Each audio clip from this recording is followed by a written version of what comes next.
Si tu es handballeur et que tu vas à la salle de musculation, aujourd'hui je t'emmène dans mes séances de préparation physique actuelles et donc je vais te montrer un petit peu deux de mes séances à l'intérieur de mon programme et je vais te les expliquer pour que tu comprennes un petit peu la construction de celle-ci et que tu saches vraiment comment tu devrais t'entraîner en tant que handballeur en préparation physique. Si tu ne me connais pas, moi c'est Max Andrenouille, je suis préparateur physique pour les handballeurs. J'accompagne donc des handballeurs à développer leur détente pour pouvoir atteindre le niveau supérieur. Pourquoi la détente? Parce que ça te permet d'être plus puissant. Si tu améliores ta détente, tu seras plus puissant sur tes duels, sur tes sauts, sur tout ce qui va faire de toi en gros un bon handballeur. C'est pourquoi aujourd'hui, je vais te montrer un petit peu comment orienter son programme pour avoir une préparation physique spécifique au hand et non une musculation générale. Tu vois, un programme de musculation générale, on va venir travailler principalement les biceps, les pecs, etc. Mais on va pas venir travailler en gros les qualités physiques qui sont vraiment importantes pour un handballeur qui veut être plus puissant, qui vont donc être la vitesse, la force maximale, etc. Et du coup, dans cette vidéo, je vais te montrer un petit peu mon programme actuel qui n'est pas fait par moi. Oui, moi aussi, même en tant que préparateur physique, je suis le programme d'autres préparateurs physiques. Pourquoi? Parce que pour moi, ça permet déjà de se délester d'une charge que j'ai pas envie de m'imposer. Et je sais aussi que quand je fais mes propres programmes, j'ai tendance à ne pas suivre ce que je fais parce que j'ai toujours envie de changer quelque chose par-ci par-là. C'est pourquoi je recommande évidemment à tout le monde de prendre un préparateur physique. Parce que quand on veut faire les choses soi-même, même quand on a les connaissances comme moi, très souvent on part un petit peu dans tous les sens, on fait ce qu'on a tendance à vouloir faire alors que le préparateur physique, il a un regard externe sur ce dont tu as besoin. Et dans cette vidéo, je vais te montrer un petit peu de quoi tu as besoin et comment tu pourrais t'inspirer si tu veux tout de même faire toi-même tes séances. Bien évidemment, si tu veux qu'on bosse ensemble, tu peux aller dans le premier lien dans la description et tu découvriras un petit peu mon accompagnement et ce que je peux proposer. On part directement donc sur le programme. Donc, je vais t'expliquer un petit peu tout ce que je fais dans mon programme sur deux de mes séances. Il y en a trois normalement, mais voilà, je vais t'en présenter juste deux ici. Et comme je te l'ai dit, ce programme, il n'est pas fait par moi. Il est de Emil Martinovic. Martinovic, je ne sais pas. En tout cas, c'est un préparateur physique norvégien, si je ne dis pas n'importe quoi. Vous pouvez retrouver son Instagram qui est Milo Coaching. Il donne pas mal d'informations aussi, donc ça sera un bon complément à ce que je peux proposer aussi. Évidemment, comme il est norvégien, sa page est principalement en anglais, mais si tu maîtrises l'anglais, tu verras que tu pourras apprendre des choses vraiment cool. Et même si tu ne maîtrises pas, en réalité, c'est pas mal de séances, etc. Donc, tu trouveras ton bonheur aussi en plus de ce que je peux te proposer. Donc, on va démarrer direct avec la première séance. La première séance, évidemment, c'est celle en début de semaine. Et c'est une séance comme moi, j'aime bien le programmer, une séance plus focus au niveau de la force.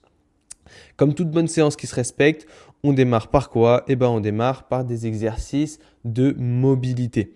Donc ici, on va avoir différents exercices parce que notre exercice principal, tu vas le voir après, ça va être du front squat. Donc on a un premier exercice ici qui va être pour le solaire. Pourquoi le solaire? Donc c'est le petit muscle au niveau des mollets. En gros, tu as trois muscles. Enfin, on va dire deux muscles du coup, parce que tu as le muscle plus superficiel qui sont du coup les gastrocnémiens et le muscle qui est un petit peu en dessous qui est le solaire. Le solaire, lui, est monoarticulaire, c'est-à-dire qu'il s'insère que sur une articulation qui va donc être ton tibia et il va s'insérer au niveau de ton talon. Donc, il ne passe pas par les genoux comme nos autres muscles. Et du coup, ce qui va se passer, c'est que ce type d'exercice va être top pour te préparer un petit peu tout ce qui va être pliométrie, etc. Parce qu'en gros, ce muscle-là, à chaque impact au niveau du pied, il reçoit énormément de force. Donc, s'il n'est pas capable de prendre de la force, justement, déjà, il ne va pas être capable d'appliquer de la force au sol. Et en plus, s'il n'est pas assez fort, tu risques d'avoir tout ce qui va être un petit peu périostite, etc. Donc, si tu veux t'éviter toutes ces petites douleurs-là, etc., ça va être un muscle intéressant à recruter. Et pour ça, on va le faire ici en isométrie. L'isométrie, c'est top pour justement venir ressentir un muscle, essayer de vraiment, tu vois, créer une connexion. Quand on n'a pas l'habitude, venir faire de l'isométrie, c'est vraiment quelque chose d'incroyable qui est beaucoup trop négligé par beaucoup parce qu'on a l'habitude des exercices avec mouvement, mais ceux sans mouvement comme l'isométrie, donc où tu tiens une position, sont très souvent négligés. Deuxième exercice, là on va avoir un travail donc plus autour de la coiffe des rotateurs pour donc du coup la santé de l'épaule. On va venir prendre un disque et on va venir le descendre et le remonter. Tu viens faire des allers-retours pour vraiment travailler l'arrière d'épaule, donc la coiffe des rotateurs. Et troisième exercice, pareil pour travailler au niveau des épaules, ça va être en gros, ici c'est des élévations frontales avec une rotation en fin de mouvement. Ça permet de travailler aussi un petit peu toute la santé au niveau des épaules. Donc tu vois, moi j'aime bien faire exactement de la même manière. En gros, je choisis toujours 3 mouvements, ça peut être un peu plus parfois 3 à 4 mouvements qui vont donc venir en gros servir à ce qu'on va faire après dans la séance et en même temps travailler sur nos articulations assez prioritaires. Aux hanches forcément, chevilles, genoux, hanches, épaules sont assez importantes. Même si beaucoup d'articulations sont mises en jeu, on a aussi les coudes, la colonne, etc. Mais voilà, il faut aussi savoir faire des choix et on ne peut pas tout faire. Mais au fil des 3 séances, on peut faire varier un petit peu le type d'exercice qu'on va choisir. Si on passe sur notre bloc principal, je vais le noter ici, ça c'est vraiment, tu vois, un bloc principal. C'est celui où on va dépenser en général le plus d'énergie dans notre séance. Là, on a donc un front squat. Le front squat, c'est donc une variante du squat où on va venir mettre la barre devant soi. Donc, qu'est-ce que ça implique? Ça implique d'avoir un corps qui va être beaucoup plus droit sur notre descente. Tu vois, on va se retrouver beaucoup plus comme ça. Là où un squat, on aurait tendance à se retrouver un petit peu plus penché à la fin de notre mouvement. Donc, qu'est-ce qui va se passer? Regarde, on va engager un petit peu plus les quadriceps parce que justement, on va être obligé de laisser partir les genoux vers l'avant. Je dessine vraiment comme un peintre, mais voilà. L'idée, ça va être de vraiment laisser partir les genoux vers l'avant pour recruter plus les quadriceps et avoir un petit peu moins de tension, tu vois, hop, on va supprimer un petit peu moins de tension au niveau fessier. Le fait d'être pas penché vers l'avant, ça fait que nos fessiers sont moins étirés. Donc, ça va être top pour, par exemple, développer un peu plus la détente parce que justement, le fait qu'on ait les quadriceps qui soient plus impliqués, souvent la détente va être un petit peu plus travaillée avec les quadriceps. Au niveau aussi du buste, qu'est-ce que ça change? Forcément, le fait de devoir rester plus droit, ça engage un petit peu plus le fait de résister au fait que ta colonne, elle veuille aller vers le bas. Donc, ça va travailler un petit peu plus le recrutement au niveau abdominal pour garder un buste bien droit et aussi au niveau de l'extension thoracique parce qu'on veut garder notre buste bien ouvert, bien droit, alors que sur le squat, on a tendance à se pencher un petit peu plus et être moins cage ouverte. Donc voilà l'intérêt un petit peu d'un front squat. Ici, généralement, c'est un exercice qu'on va faire autour des 1 à 5 reps. Quand on veut travailler notre force, on va être autour des 1 à 5 reps. Donc ça va être souvent du 80 à 100% de la 1 RM. Hop. Ici, il ne faut pas non plus moi, je ne recommande pas forcément d'aller chercher des 1 RM, etc. La réalité, c'est que je préfère rester entre 3 et 5 reps parce que justement, en saison, on va éviter d'aller chercher des trop grosses intensités et se blesser. Ou alors, on peut aller chercher des 1 rep, mais en dessous de notre max. Par exemple, des fois, se tester sur 1 rep, 90% de notre max pour voir si en ce moment, on est en forme ou quoi que ce soit. Deuxième exercice derrière, ça va donc être un 6-6 squat. Et là, l'objectif, en gros, on va venir se mettre sur l'avant du pied et on va venir garder son corps aligné et pencher le genou vers l'avant. Et en fait, ça va mettre une grosse tension dans les quadriceps.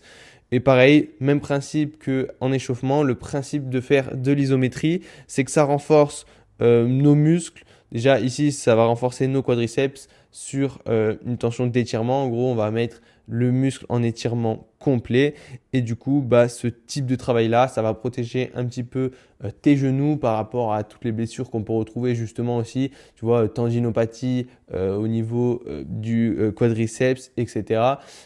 Toutes ces blessures-là qu'on veut éviter, en fait, ce type d'exercice, ça va être super important pour tout ça. Donc ici, tu vois, tu enchaînes les 2 exercices, tu fais l'un puis l'autre et après, tu prends ton temps de repos. Deuxième partie, deuxième bloc, là on va avoir ce qu'on appelle plutôt des assistances.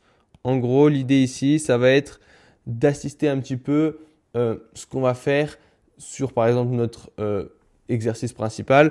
Ici, alors pas forcément, ça peut être des assistances ou juste ce qu'on peut appeler du renfort. En fait, l'idée, c'est de venir ici faire du travail un petit peu plus de masse, de mobilité pour travailler au niveau des articulations, etc. en variant un petit peu les patterns de mouvement. Donc ici, on va donc avoir une poussée qui va être dite horizontale avec un développé couché incliné aux haltères. Donc l'avantage des haltères, c'est qu'encore une fois, on va pouvoir aller chercher une bonne amplitude, tu vois, on va pouvoir aller chercher bien loin. Donc on peut mettre et du poids et aller chercher de l'amplitude. Ici, ça dépend. En vrai, on peut varier un petit peu les reps. Ça peut toujours être autour de 5 reps, mais on peut monter jusqu'à aller 10, voire 12 reps carrément. Il n'y a pas vraiment de règles, on va dire, par rapport à tout ça. Ça va dépendre de ton niveau, etc. Ici, par exemple, on est autour des 6 reps pour aller travailler sa force aussi au niveau des pectoraux et de ce mouvement de poussée. Et généralement, ce qu'on fait quand on enchaîne un mouvement de poussée, derrière, on enchaîne un mouvement de, entre guillemets, tirage ici, qui va donc être plus pour le dos avec du chest supported reverse dumbbell flies. Alors désolé pour mon anglais, je suis complètement nul à chier, mais l'idée, ça va être donc de faire comme des élévations latérales, enfin pas vraiment parce qu'ici on va venir chercher à contracter le dos, on ne va pas monter vers le haut, on va monter vers l'arrière pour venir resserrer les omoplates et travailler au niveau scapulaire, donc tes omoplates, venir bouger ces omoplates et travailler tout ce qui va être les muscles du dos, trapèze, etc. Donc souvent on fait un mouvement de push et derrière on enchaîne sur un mouvement de pull justement. Donc ça permet d'éviter en fait d'enchaîner deux mouvements par exemple de poussée où tu vas te fatiguer. Donc on prend un mouvement antagoniste, ça veut dire l'inverse du premier mouvement pour pouvoir justement garder de l'énergie et pouvoir quand même faire le deuxième exercice. Souvent le deuxième exercice, on va mettre un petit peu plus de reps. Si par exemple ici, comme je t'ai dit, on était autour des 6 reps, là on va plutôt faire du 8 à 10 reps. Hop. Et l'idée, ça va être de venir travailler toute cette chaîne scapulaire, comme je te disais. La chaîne scapulaire, c'est quoi? Donc, c'est tout ce qui va être pec, omoplate, etc. En fait, les omoplates s'appellent aussi scapula. Donc, c'est pour ça qu'on dit chaîne scapulaire. Troisième bloc, donc là, ça va être toujours un bloc assistance renfo. Donc, je vais le réécrire. Hop, bloc renfo. Mais du coup, on a fait bas du corps. On est passé sur haut du corps. Là, on revient sur du bas du corps et aussi du haut du corps. On mélange un petit peu les deux, comme tu le vois. Donc, le hamstring curl sur le Swiss ball, là, cette fois-ci, ça va être vraiment pour travailler au niveau des ischio-jambiers. On va venir tendre les jambes et donc, ça va permettre de travailler sur l'étirement au niveau des ischios et donc, quand on va ramener la balle sur la contraction. Donc, c'est un exercice pour les ischios pour pouvoir tu vois, ça va pas être un exercice bien lourd, etc. Mais ça va être plutôt pour la santé, encore une fois, aller chercher des grandes amplitudes et maîtriser le mouvement pour justement vraiment travailler ces petits muscles-là. Et derrière, on enchaîne sur des curls inclinés aux haltères. Là, l'idée, ça va être en gros de pencher son corps et de garder son bras bien droit vers l'arrière pour mettre en tension l'épaule. Et donc, on va venir aussi faire, encore une fois, une grande amplitude au niveau du mouvement pour travailler la santé du biceps et de l'épaule. Parce que oui, ton biceps passe par ton épaule, enfin un de tes chefs du biceps passe par ton épaule, donc ça va venir travailler la santé de tes épaules, de tes biceps, pour tous ceux qui vont avoir un petit peu des douleurs sur les tirs, etc. Ça va être un exercice très intéressant. Ici aussi, on va plutôt être autour des 10 à 15 reps. Pareil, ici, 10 à 15 aussi. L'idée, voilà, ça va être d'accumuler un petit peu plus de volume, de passer un petit peu plus de temps sous tension pour, comme on disait, créer du muscle et aussi aller créer des adaptations vraiment, tu vois, pour pas avoir à se concentrer que sur le poids non plus. Parce que faire des curls inclinés de 5 reps, bon, ça serait faisable, mais c'est quand même pas évident. Donc, on préfère des poids un peu plus légers sur des temps, enfin sur des reps un petit peu plus longues pour pouvoir mieux travailler. Et notre dernier bloc qui peut être souvent un bloc, on va dire, un peu bonus, qui n'est pas forcément obligatoire, mais c'est un bloc où on va retrouver souvent un peu de cardio, pareil, mobilité, enfin bref, ça peut dépendre un petit peu de ce qu'on a envie de mettre. Donc ici, tu vois, par exemple, en premier, on a un travail au niveau des adducteurs. Donc là, normalement, on va venir mettre cette main au sol ici. Donc l'idée, ça va être de bouger aussi au niveau de la colonne, de travailler la rotation de la colonne et de travailler au niveau des adducteurs. Ici, on va avoir un travail au niveau des adducteurs sur donc une Copenhague plank, comme on peut l'appeler aussi. L'idée, ça va être de venir mettre ton pied sur le banc et tu vois au niveau adducteur ici, tu vas presser dans le banc pour vraiment contracter les adducteurs et tu dois garder le corps bien droit. Donc là ici, en plus, on met en jeu un travail d'adducteur et de la sangle abdominale. Comme ici, en gros, deux travails adducteurs, sangle abdominale. Et là, à la fin, un petit dead hang. Donc, le principe, c'est de se mettre en position traction et de tenir. Pareil, ici, on va travailler un petit peu chaîne scapulaire, travailler ce maintien. On travaille un petit peu aussi le grip et ça permet de relâcher un petit peu la colonne vertébrale après tout le travail qu'on a fait. Donc, voilà comment on construit un petit peu une séance de force. Généralement, voilà, un bloc principal où on vient chercher lourd, c'est vraiment là où on met notre intensité, qu'on peut mettre avec un petit exo de renfort pour en fait profiter, parce que généralement, tu vois, ici, on va prendre des bons 3 minutes de repos. Donc, pendant ce repos, en gros, on va en profiter pour faire notre petit mouvement de renfort pour optimiser notre temps. Ensuite, on a donc un bloc d'assistance souvent haut du corps et un deuxième bloc d'assistance qui va donc parfois mélanger haut, bas, ou ça peut être que bas. Enfin bref, tu peux faire un petit peu comme tu veux. Mais voilà, tu peux revenir mettre du renfort par-dessus. Et à la fin, un petit bonus où on vient travailler des zones qu'on va moins travailler dans la séance, comme adducteurs, etc., mais qui vont être super importantes. Donc voilà pour cette première séance. On va maintenant passer à la deuxième séance qui va cette fois-ci se trouver plus en fin de semaine et qui va être cette fois-ci plus focus sur la vitesse. Au niveau de l'échauffement, ici, on va avoir un petit travail au niveau des épaules. En gros, tu as l'élastique qui vient de derrière, tu le mets autour. Pardon, c'est pas celui-là. Là, je suis en train d'expliquer le deuxième. Le premier, c'est une rotation externe en isométrie. Tu viens mettre ton épaule contre le rack ici. Tu vois, il y a le rack derrière. Tu viens mettre ton épaule. Et en gros, le principe, ça va être de repousser contre le rack. Tu vois, avec sa main, il va repousser. Avec sa main et son coude bien contre le rack, il va repousser vers l'arrière. Ça permet en gros de travailler sur la fin de ton amplitude et d'être plus fort sur cette fin d'amplitude pour protéger ton épaule sur les tirs, etc. Le deuxième mouvement, il va être donc cette fois-ci avec l'élastique qui vient de derrière. On va bien tendre le bras et on va venir faire des petites oscillations. On va venir en gros avancer la main dans l'élastique. Tu vois ici au niveau de la main, on va venir pousser vers l'avant et se relâcher pour qu'il aille vers l'arrière. Et on va faire des petits allers-retours comme ça pour travailler au niveau de l'épaule, cette capacité à contracter, relâcher rapidement. Troisième exercice, là plus un travail autour des hanches. On va venir prendre un poids dans la main opposée à la jambe qui travaille. Donc tu vois ici elle a le poids main gauche et c'est la jambe droite qui va travailler. Et en fait, tu vas venir pencher ton bassin seulement vers le bas. Hop, rotation. Et quand tu vas remonter, tu vas repousser le bassin vers le haut. C'est donc un travail au niveau principalement des fessiers parce que sur la jambe arrière qui bosse, c'est donc sur le côté où ça va s'étirer. Quand le bassin il va baisser ici, sa jambe arrière, ça va s'étirer au niveau fessier. Et quand elle va revenir, elle va céder de son fessier pour contracter. En essayant de garder le dos assez droit pour pas tricher en emmenant tout le corps. Et quatrième exercice ici, exercice au niveau du thorax, donc de l'extension thoracique. En gros, ici, on veut garder un bassin plutôt neutre, mais c'est vraiment ici où on va venir chercher à enrouler autour d'un wall ball. Tu vois, ici, elle a mis une balle sous son dos pour pouvoir faire une extension ici au niveau du dos. Là, on essaye de rester neutre, mais c'est vraiment là où on vient chercher l'enroulement. Tu vois, on cherche vraiment à s'enrouler autour de la balle et avec les bras tendus pour aller majorer cette extension thoracique là et le poids pour aller chercher encore plus d'amplitude. Et pareil, le but c'est de travailler en fin d'amplitude et on va venir ramener le disque devant, vers l'arrière, etc.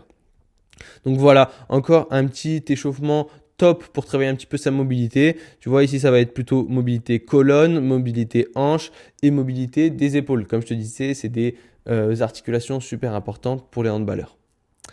Premier exercice, donc ici sur une séance vitesse, généralement on va avoir un premier bloc plutôt dynamique cette fois-ci. Donc ça va être aussi un de nos blocs principaux, mais c'est plutôt un bloc dynamique. Notre bloc principal sera après. Ici, on a un Cossack en iso, donc tu tiens cette position-là. Le principe, ça va être de travailler pas mal adducteur sur donc un mouvement latéral, mouvement très souvent oublié chez les joueurs. Ils oublient de travailler de manière latérale, donc sur les côtés. Ici, l'idée, ça va être de tenir par exemple 5 secondes assez lourd pour en gros potentialiser, travailler un petit peu au niveau de la force. Et derrière, le fait qu'on ait activé nerveusement, enfin tous les muscles un petit peu autour, adducteurs, etc. pour les mouvements latéraux, on va enchaîner avec un mouvement beaucoup plus dynamique qui va être des pogo jump latéraux. L'idée, c'est qu'elle va venir avec cette jambe sur la plate. Elle va revenir, elle va pousser très fort sur le côté et avec la droite, du coup, elle va venir sur la droite, elle recule, tu vois, c'est vraiment sur une jambe. Je viens sur une plate, je recule, je change de jambe, bam, je pousse très fort sur le côté, je vais de l'autre côté, tac, tac, tac, tac, tac.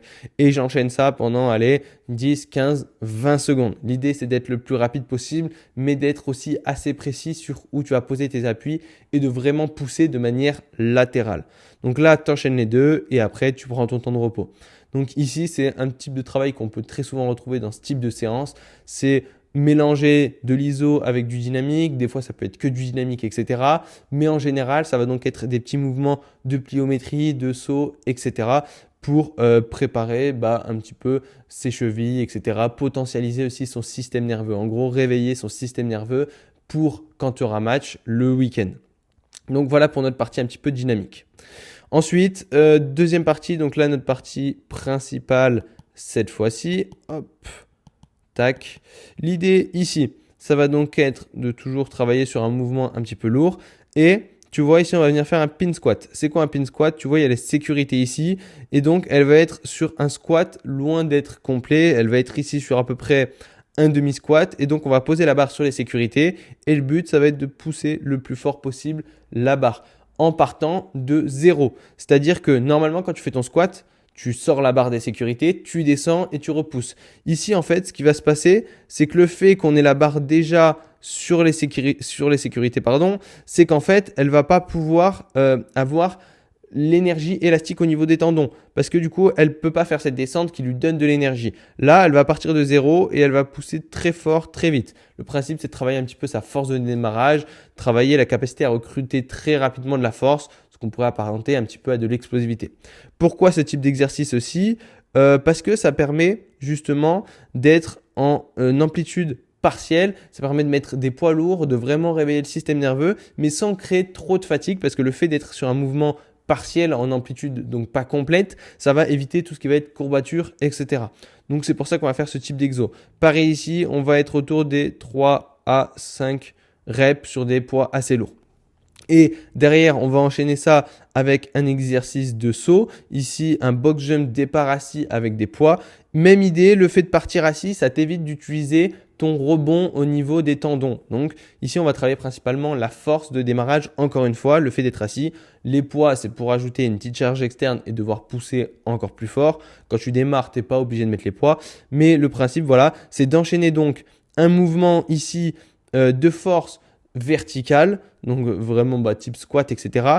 Et derrière, on enchaîne un mouvement beaucoup plus léger, beaucoup plus dynamique sur le même pattern de mouvement. Donc pareil, type squat, mouvement vertical, en faisant une poussée, en étant assis sur une box vers une autre box. Le principe, c'est ce qu'on appelle un contraste de charge ou lourd, hop, lourd, léger.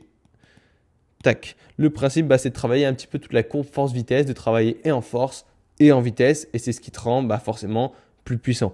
Pareil, on va être sur du 6 reps ici. On évite d'aller sur trop de reps. Il faut que ce soit très qualitatif, qu'on puisse mettre un maximum d'intensité. Si l'intensité elle baisse, c'est que l'exercice ne sera pas réalisé avec un maximum de vitesse et donc on n'exploite pas assez bien ce travail d'explosivité et ça sert du coup plus à rien. C'est des répétitions sous fatigue pour rien.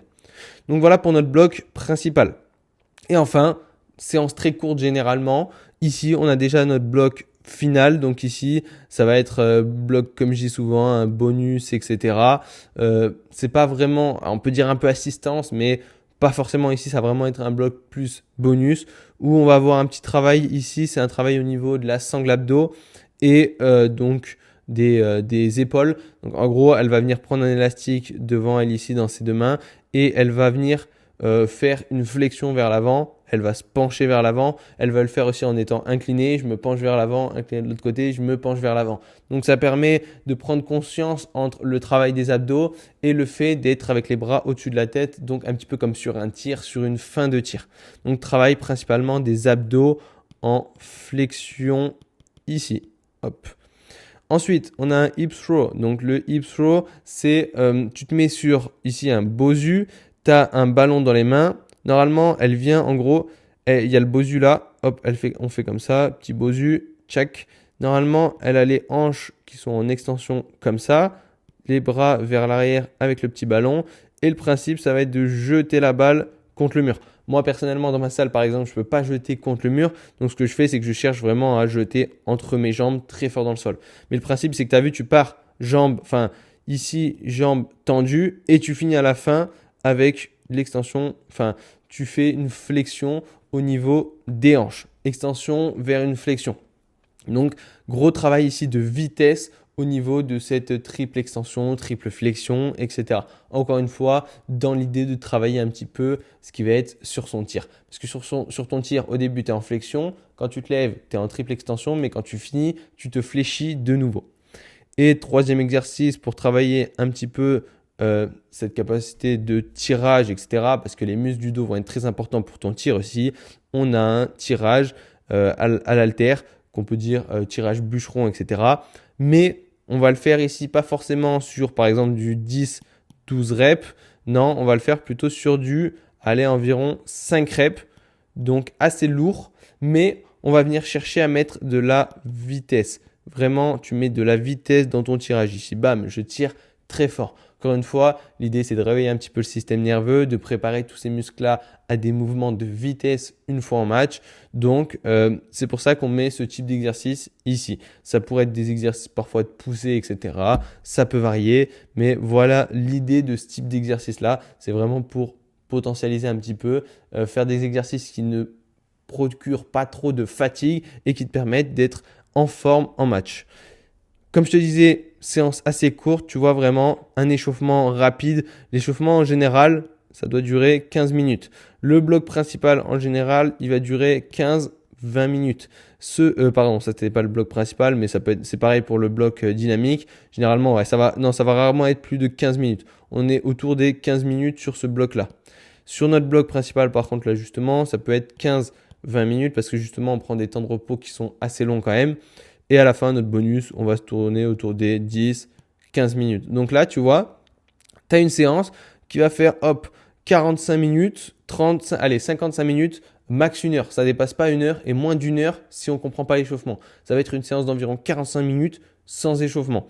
Et ici, tout à l'heure, on avait une séance qui va durer en moyenne, 1h15 si tu prends pas des temps de repos de fou furieux. Tu prends ce qu'il faut. Par exemple, ici, un bon 3 minutes sur ton front squat, mais qu'après, derrière, tu es autour des 2 minutes en fonction des exos. Si tu respectes bien tes temps de repos, que tu parles pas à 20 ans à la salle, c'est une séance qui devrait durer ici en théorie à peu près 1h15. Donc, voilà un petit peu pour ce programme. Pour ce que je fais, il y a une séance intermédiaire entre les deux qui va mélanger un petit peu force et vitesse. Ça va être un petit peu plus un travail de puissance, etc. Mais je voulais te présenter principalement ces deux séances-là. Aussi parce que moi, je travaille des fois sur 2-3 séances. Ça dépend un petit peu des semaines, du temps que j'ai. Mais c'est celle que je fais le plus souvent. Donc, je voulais te présenter ces deux séances-là et t'expliquer un peu l'intérêt derrière ces séances, comment elles étaient construites, etc. Voilà, je me suis donc ici, j'ai pris en exemple le programme de Émile parce que c'est celui que je fais, donc c'était plus simple. Je pense qu'à l'avenir, je ferai aussi des explications sur moi, comment j'organise mes séances avec mes coachés parce que tu verras, c'est un peu le même style, mais là, je voulais vraiment te montrer plutôt moi, ce que je faisais pour éviter de demander à un coaché s'il voulait que je montre ce qu'on fait ensemble. Mais là, au moins, ça te permettait que je t'explique aussi la vision d'un autre préparateur physique et comment l'autre préparateur physique fait lui aussi ses séances.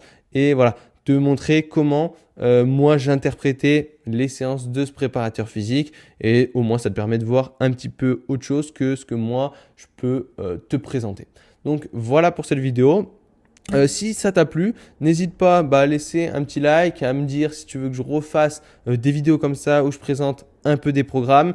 Et encore une fois, si tu veux être accompagné en préparation physique pour développer ta puissance et atteindre le niveau supérieur, eh ben, tu peux aller dans le premier lien dans la description et tu retrouveras toutes les explications sur mon accompagnement pour pouvoir bosser avec moi et enfin avoir une vraie préparation physique spécifique au handball. En tout cas, merci de ton attention. On se dit à très vite. Ciao les handballeurs.